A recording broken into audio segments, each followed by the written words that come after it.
a father, a deaf son, and 5 years of silence. But what if the answer was never in the hospitals or the money? What if it was waiting in the most unexpected place?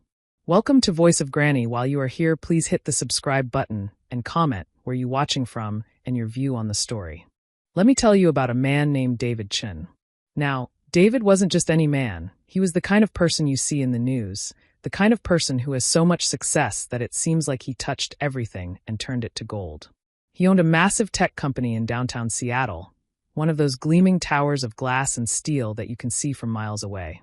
The building had his name on it, right there at the top, shining in the sun. David Chin, a man who had built an empire.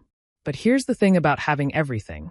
Sometimes having everything means you're missing something important. And that's exactly what happened to David. You see, David had a son. His name was Marcus, and Marcus was 7 years old when everything changed. Before that, Marcus was a happy, curious little boy who loved to laugh and ask questions about everything. He wanted to know why the sky was blue, why birds could fly, why people smiled. He was always talking, always wondering, always filling the house with the sound of his voice. David loved hearing that voice. It made him feel like a father, like he was part of something real and beautiful, something that mattered more than work or money or success. But then one day, Marcus got very sick. A fever came that wouldn't go away. The doctor said it was an infection, something serious. David did what he always did when he faced a problem. He threw money at it. He hired the best doctors in the state. He flew in specialists from other cities. He did every test, every procedure, everything that modern medicine could offer. For weeks, the house was filled with medical equipment, with doctors coming and going, with the beep of machines and the rustle of sterile papers. When Marcus finally got better, David thought he had won. He thought his money had saved his son. But then he noticed something strange. Marcus wasn't talking as much. He didn't answer when David called his name. He didn't wake up when there was noise in the house. David started to worry. He started to panic. The doctors had bad news. The infection had damaged Marcus's ears. Marcus had gone deaf. Complete hearing loss in both ears. The words hit David like a physical blow. His 7-year-old son would never hear his voice again. He would never hear music or laughter or the sound of rain. He would live in silence for the rest of his life. But David Chin was a man who didn't accept defeat. He was a man who believed that anything could be fixed with enough time, enough money, enough determination. So he did what he had always done. He hired more doctors. He invested in hearing aids, in cochlear implants, in experimental treatments. He visited clinics and hospitals. He spent countless hours researching, reading medical journals, talking to specialists. He spent so much money that his accountants started to worry. But David didn't care about the money. He just wanted his son to hear again. Years passed. Marcus grew older. He learned sign language. He learned to read lips. He learned to communicate in ways that didn't require sound. And David kept trying. Year after year, doctor after doctor, treatment after treatment. Nothing worked. The silence remained. By the time Marcus turned 12 years old, David had given up trying to fix his son. Instead, he just accepted the silence as a permanent part of their lives. He would go to work, spend his days building his empire, making more money, attending more meetings. He loved his son, of course he did, but he had learned to live with the pain of not being able to reach him the way he used to. When Marcus was in the room, David would be on his phone or thinking about work or distracted by something else. He was physically present, but emotionally absent. He had learned to live with the silence between them. Marcus would spend his days alone, sitting in the garden of their big house, watching people walk by, watching the world move without him. He made drawings. He watched the clouds. He sat by the fountain in their backyard and watched the water fall. He was a quiet, gentle boy who had learned not to expect much from the world or from his father. He had learned to be content with silence because that's all he had ever known. This is where our story really begins. Because sometimes when we think our story is over, when we think the ending has been written, something unexpected happens. Something beautiful. Something that changes everything. And that's when she appeared, a girl who would change David Chin's life forever. Her name was Maya, and she was nothing like the world David Chin had built for himself. She was 12 years old, but she seemed much older. Her clothes were old and worn. Her feet were bare even in the winter, and she carried with her a small bag of things she had made or found. Little carved wooden animals, handmade necklaces, drawings on scraps of paper. She would come to the neighborhood around David's house, and try to sell these things to the people who lived there. Most of them turned her away. The security guards would chase her off.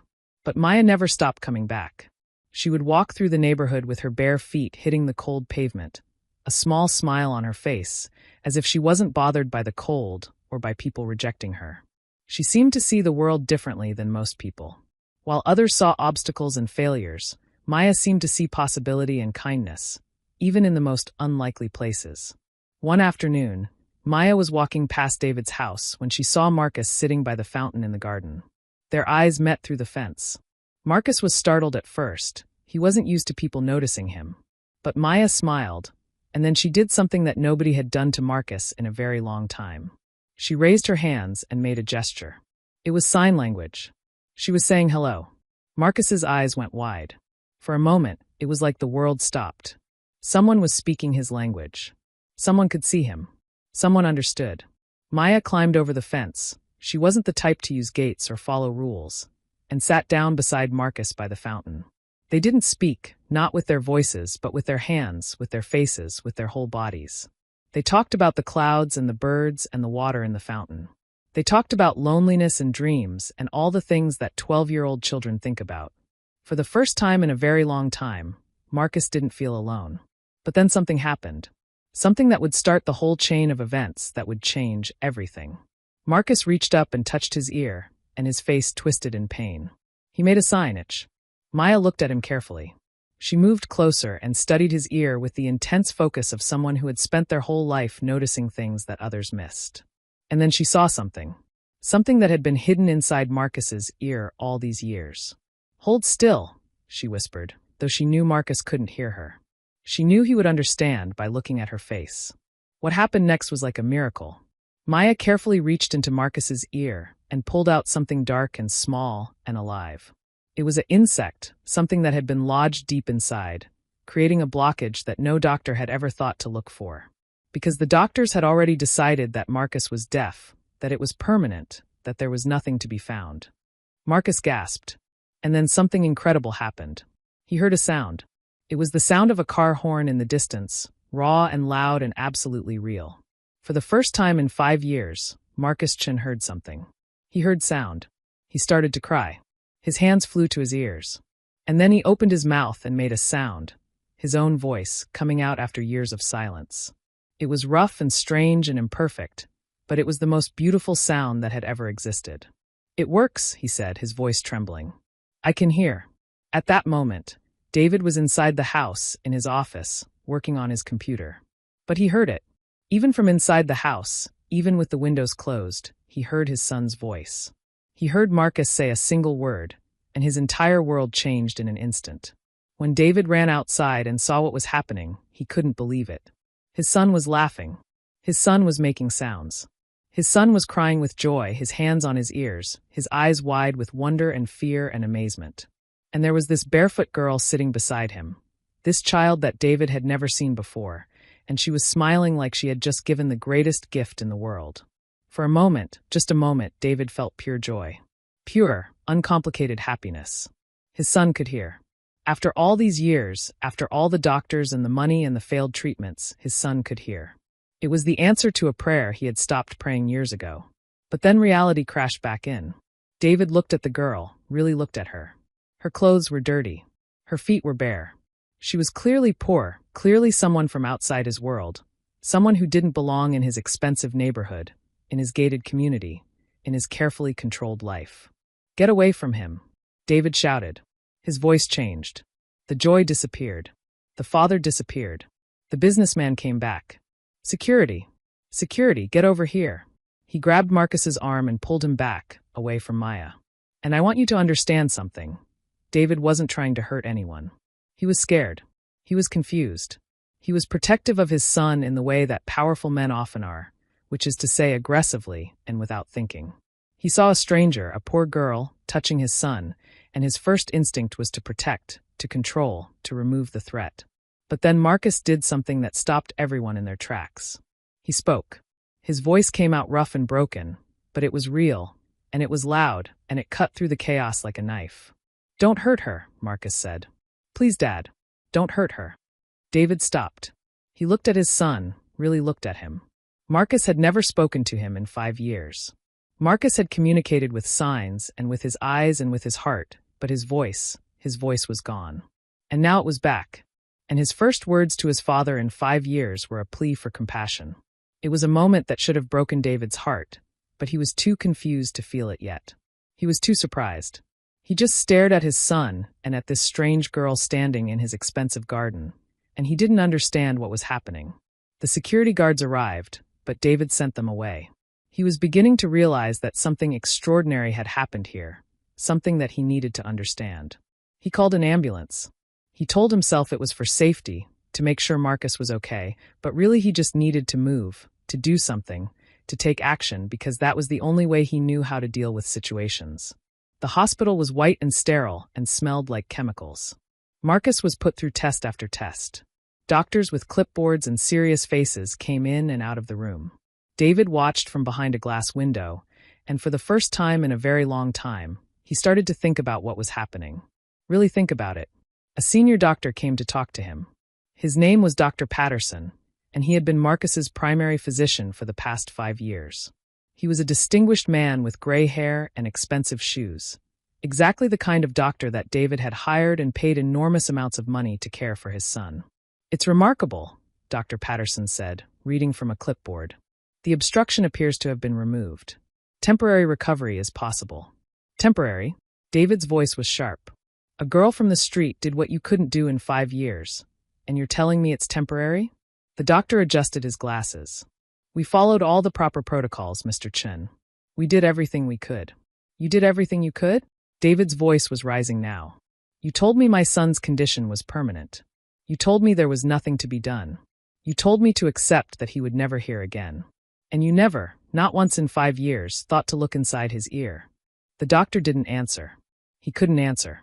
Because the truth was starting to come out, and it was uglier than David could have imagined. Maya stepped forward. She was still in the hospital, still in her old clothes, still barefoot. The hospital staff had tried to get her to leave, but Marcus had made it clear that she was part of his family now, and David, confused and shaken, had told them to let her stay. "They didn't look because they didn't care," Maya said. Her voice was quiet, but it was strong. "They saw your money, Mr. Chen. They saw your name and your company and your importance. They didn't see your son." David looked at this girl, this child who had nothing, who had come from poverty and loss, and she was telling him the truth. She was holding up a mirror to his face, and he was starting to see himself clearly for the first time in years. The doctor tried to explain, but David held up his hand. "Show me the files," he said quietly. Dr. Patterson hesitated, then slid a folder across the table. David opened it with shaking hands. Inside were pages and pages of medical notes, all of them documenting Marcus's irreversible deafness. Test after test, all showing the same conclusion. And then, at the bottom of the last page, there was a line that made David's blood turn to ice. It said, "Maintain diagnosis to preserve long-term funding. Grant account approved." The words seemed to jump off the page. David read them again and again, as if reading them multiple times would somehow change their meaning. But they didn't change. The meaning was clear and horrifying. The doctors had kept his son deaf on purpose. They had kept him deaf because his deafness was profitable. They had collected millions of dollars from David Chen to treat a condition that they had no intention of treating. They had turned his son's silence into a business model. David's hands started to shake. His breath came in short gasps. He felt like the ground had disappeared beneath his feet. Everything he believed about the medical system, about the doctors he had trusted, about the world he lived in, it all collapsed in that moment. "No," he whispered. "No, that's not possible." But it was possible. It was real. It had happened. Dr. Patterson tried to leave the room, but David's voice stopped him. It was a voice that was no longer the voice of a businessman. It was the voice of a father who had been betrayed in the most fundamental way. "You sold my son's silence," David said quietly. "You kept him broken because his brokenness made you money. You looked me in the eye and lied to me, over and over again. You made me believe that my son would never hear, that there was no hope, that I just had to accept it. And all the while, you were cashing my checks." David picked up the folder and tore it in half. Then he tore it in half again. The papers fell to the ground like snow, like the falling away of everything he had believed about his life and his choices. Maya stood silently, her eyes burning with a fierce kind of compassion. She didn't say anything, but she didn't need to. Her silence was louder than any words could be. For the first time in his life, David Chun, billionaire, successful businessman, man of reason and logic and control, was learning what it felt like to be truly deaf. Not deaf in his ears, but deaf in his heart. Deaf to his son. Deaf to the truth. Deaf to anything that didn't fit into his carefully constructed world. And he was going to have to learn how to hear again. The days that followed were some of the hardest days of David's life. He went through them like someone walking in a dream, or maybe a nightmare. He couldn't sleep. He couldn't eat. He sat in his office at the top of his gleaming tower and stared out at the city below, and he felt completely alone. Marcus was in the hospital for observation. The doctors wanted to make sure that his hearing was permanent, that the removal of the obstruction hadn't caused any damage. The tests came back positive. Marcus's hearing was intact. He could hear. This was real. This was permanent. This was a miracle. But for David, this miracle came with a price that he was only beginning to understand. Because along with his son's hearing came the sound of his own guilt. It was a sound that never stopped, a constant buzzing in his ears that kept him awake at night and distracted him during the day. He learned that the medical network his son had been treated by was part of a larger scheme. There were other patients, other families, other children who had been kept sick or disabled so that the doctors could continue to collect insurance payments and research grants. It was a system built on suffering, designed to profit from pain. David hired lawyers. He started an investigation. He spent his money, his time, his energy trying to bring these doctors to justice. But as he did this, something else was happening inside him. Something was breaking open. Something that had been closed for a very long time was starting to feel again. One evening, he sat with Marcus in the hospital room. Marcus was drawing on a piece of paper, sketching the clouds he could see through the window. David watched him, and he felt tears come to his eyes. "I'm sorry," David said. His voice was barely a whisper. "I'm so sorry, buddy. I should have been there for you. I should have paid attention. I should have been a better father." Marcus looked up from his drawing. He put down his pencil and reached over and took his father's hand. His small hand in David's large hand, and Marcus squeezed it gently. "Not your fault," Marcus said. His voice was still learning how to work, still getting stronger each day. The words came out slowly, each syllable carefully pronounced, like he was teaching his mouth how to speak for the first time. Which, in a way, he was. "It is my fault," David said. "I was so busy trying to fix you, trying to make you hear, that I forgot to actually listen to you. I was so focused on the problem that I forgot about the person. I forgot about my son." Marcus squeezed his hand again. "You're listening now," he said. And that was the truth. David was listening now. For the first time in years, he was actually paying attention to his son. He was noticing the things Marcus noticed. He was slowing down. He was being present. It was like he was waking up from a very long sleep. But there was another person who was helping David learn how to listen, and that was Maya. She had become a fixture in their lives. She spent her days with Marcus, teaching him about the world, helping him adjust to his new ability to hear. The sounds that were so normal to everyone else were terrifying to Marcus. The sound of traffic, of sirens, of people talking loudly, it all seemed overwhelming and strange. Maya would sit with him and help him understand. She would teach him that some sounds were scary but not dangerous. She would teach him that sound could be beautiful and terrible at the same time, just like life. One evening, David found Maya looking out the window of the hospital room, watching the city lights. He stood beside her and looked at the same view. "Thank you," he said. "Thank you for what you did for my son. Thank you for saving him." Maya turned to look at him. Her eyes were sad and wise and ancient, despite her young age. "You don't have to thank me," she said quietly. "I didn't do it for thanks. I did it because my brother went deaf too. He had the same infection that Marcus had. But my family couldn't afford the doctors. We went to the clinic, but they turned us away. They said it was too complicated, too risky, that we didn't have enough money. My brother died from the infection. He was 8 years old. If someone had looked inside his ear the way I looked inside Marcus's ear, my brother would still be alive." The words hit David like a physical blow. This girl, this child who had nothing, who lived on the streets, had lost her brother because the system had failed him. And she had used the knowledge from that loss to save David's son. "I'm so sorry," David said. "I'm so sorry about your brother. I'm sorry about what happened to you." "Don't be sorry for me," Maya said. "Be sorry for everyone else. There are thousands of kids like my brother, like me. There are families who don't have the money for doctors. There are people who fall through the cracks in the system and nobody notices because they're not rich, because they don't matter to the people with power. She turned to face him fully now. You have power, Mr. Chin. You have money and influence, and people listen to you. You can change things. That's what you can do to thank me. You can make it so that what happened to my brother never happens to anyone else. You can use everything you have to help the people who have nothing. David realized then that Maya wasn't just a child. She was a teacher. She was showing him something that he needed to learn. She was showing him that the real power in the world wasn't money or success or control. The real power was compassion. The real power was love. He looked at her bare feet, at her old clothes, at the marks on her hands from living on the street. And he saw something that the rest of the world had overlooked. He saw a girl who had survived tremendous loss and turned that loss into purpose. He saw a girl who had nothing materially but was rich in every way that mattered. What do you want to do? David asked. What do you need? I can help you. I can give you anything. A home, education, opportunities. Anything. Maya smiled. It was a small smile, but it was genuine. I want to help people, she said. That's all I've ever wanted. I want to make sure that nobody gets turned away from a doctor because they don't have money. I want to make sure that the poor kids get the same care as the rich kids. I want to make sure that nobody dies alone because nobody was listening. David felt something shift inside him. His entire understanding of what mattered, what was valuable, what was worth his time and his energy, it all shifted. He realized that he had been building the wrong things. He had been chasing the wrong dreams. Then we'll do that together, he said. I'll help you. I promise you, Maya, we will make that happen. Maya reached out and took his hand, and it was like a contract being signed. It was like a promise being made.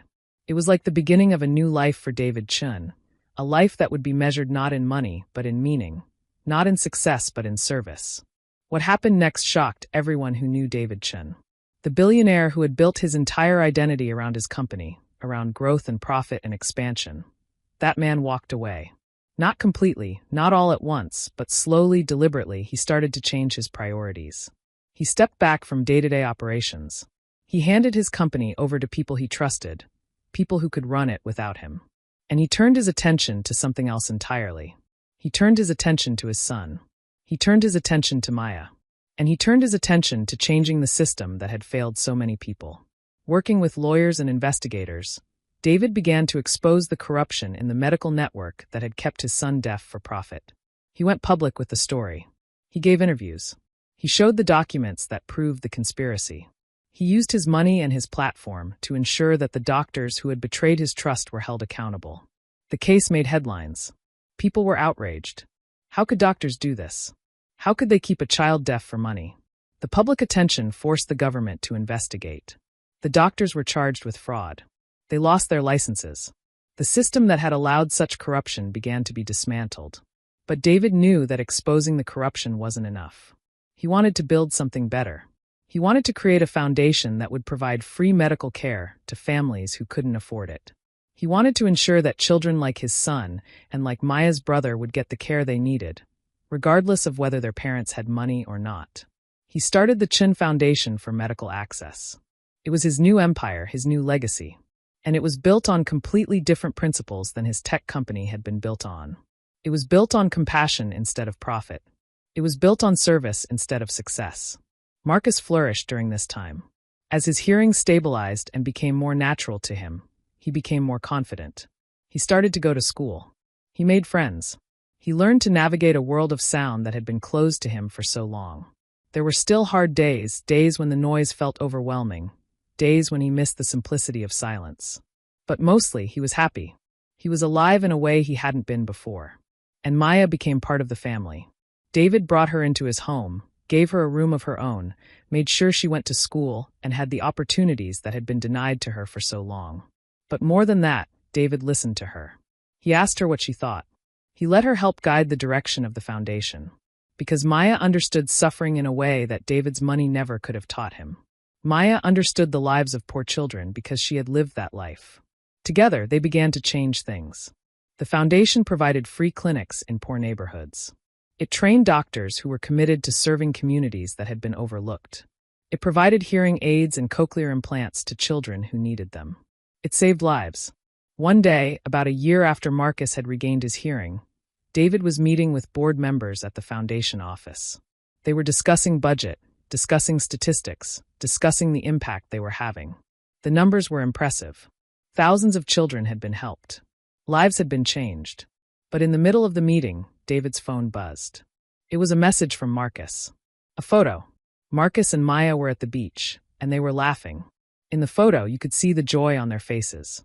You could see two children who had suffered, who had lost so much, who had found each other and found happiness. David looked at that photo, and he realized something. All the money he had ever made, all the success he had ever achieved, all the buildings he had built with his company. None of it meant anything compared to this. None of it could measure up to the joy on his son's face. None of it could equal the love that had grown in his heart. He stood up from the meeting. His vice president looked at him in surprise. "I'm sorry," David said. "I need to go. My son is calling. My children need me. That's more important than anything we're doing here. That's always going to be more important." He left the meeting. He drove to the beach. And he spent the afternoon with Marcus and Maya, playing in the sand, listening to the sound of their laughter, watching the sunset paint the sky in colors that were more beautiful than anything money could buy. That night, driving home, David thought about the man he used to be. He thought about the businessman who was always on his phone, always thinking about the next deal, always chasing the next victory. That man felt like someone from another life, someone he used to know but didn't recognize anymore. The person he was now was different. He was softer. He was present. He was happy. He was a father who truly knew his son. He was a man who had learned to listen. As time passed, the story of what had happened continued to have ripples. The corruption that had been exposed in the medical system led to new regulations, new oversight, new protections for patients. Other families came forward with their own stories of doctors who had lied to them, who had kept their children sick for profit. The system that had allowed such corruption began to change. But for David, the most important changes were happening at home. Marcus was thriving. He was in middle school now, doing well in his classes, making friends, playing sports. He had joined the debate team. His voice, which had been silent for so long, was now being heard and appreciated by his peers. He was funny and smart and kind, and he moved through the world with a confidence that came from knowing he was loved and valued. Maya was thriving too. She had finished high school with top grades. She was studying to become a doctor. She wanted to be the kind of doctor who listened, who cared, who would never turn away a family because they didn't have money. She lived with David and Marcus, and she was as much a part of the family as if she were their biological relative. The Chun Foundation had grown into something significant. It had offices in multiple cities. It had helped thousands of children. It had trained hundreds of doctors and nurses who were committed to serving the poor. It had changed policy at the government level. It had saved lives. But David was careful not to let the foundation become another empire, another monument to his own success. He made sure that the foundation stayed focused on its mission. He made sure that it stayed humble. He made sure that it remembered why it had been created in the first place, because a barefoot girl had shown him what compassion really meant. One morning, about 5 years after that first day in the hospital, David woke up early.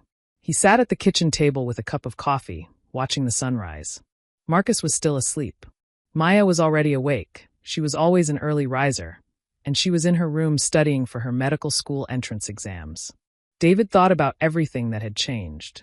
He thought about how a single moment, a single act of compassion, had transformed his entire life. He thought about how close he had come to living a whole life without ever really understanding what mattered. There was a time when he would have measured his success by the size of his company, by the amount of money he made, by the prestige of his position. Now he measured his success by the light in his son's eyes when he listened to music. He measured it by the sound of Marcus's laughter. He measured it by the knowledge that he had helped to change a broken system. He measured it by the fact that he was truly present in his own life. He thought about Maya, about how she had lost everything but refused to become bitter, how she had seen suffering and responded with compassion instead of anger, how she had taught him the most important lesson of his life, that real wealth is not measured in money, but in love. Real power is not measured in control, but in compassion. David pulled out a piece of paper and started to write. He was writing a letter to be published in a magazine, a letter telling the full story of what had happened. He wrote about the corruption in the medical system. He wrote about the importance of listening. He wrote about the moment that changed everything. And he ended the letter with these words. I spent most of my life building things. I built a company. I built a fortune. I built an image of success. But I forgot to build relationships. I forgot to listen to my own son. It took losing everything I thought mattered to realize what truly matters. It took a barefoot girl with nothing but compassion to teach me what it means to be rich. If you are reading this, and you have people in your life who love you, listen to them. Really listen. Don't just hear their words. Listen to their hearts. Because that is the only thing that matters. That is the only thing that lasts. When Marcus woke up that morning, the first thing he did was come find his father. He threw his arms around David in a hug, and David held him close. Neither of them needed to say anything. They had learned to communicate in ways that went beyond words. Maya came downstairs, and the three of them sat together at the kitchen table. They made pancakes.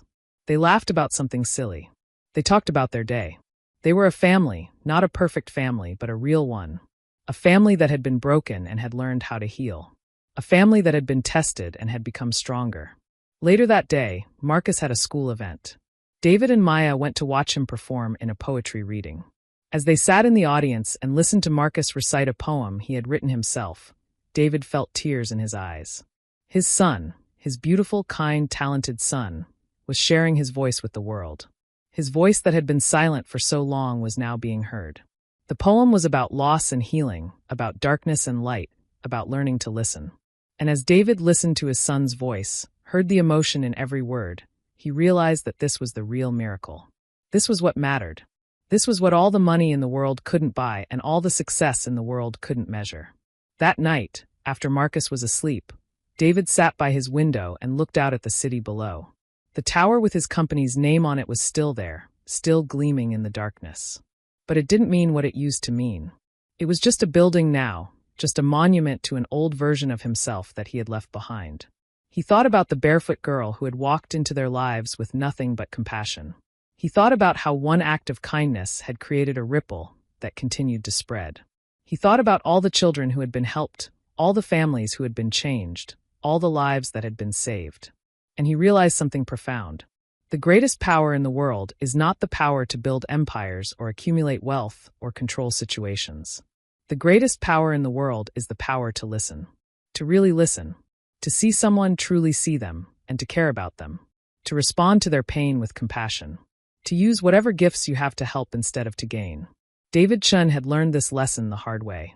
He had lost everything he thought mattered in order to find what truly mattered. And now, as he sat in the darkness and listened to the sound of his son breathing peacefully in the next room, he was grateful. Grateful for the loss. Grateful for the pain. Grateful for the girl who had shown him the way.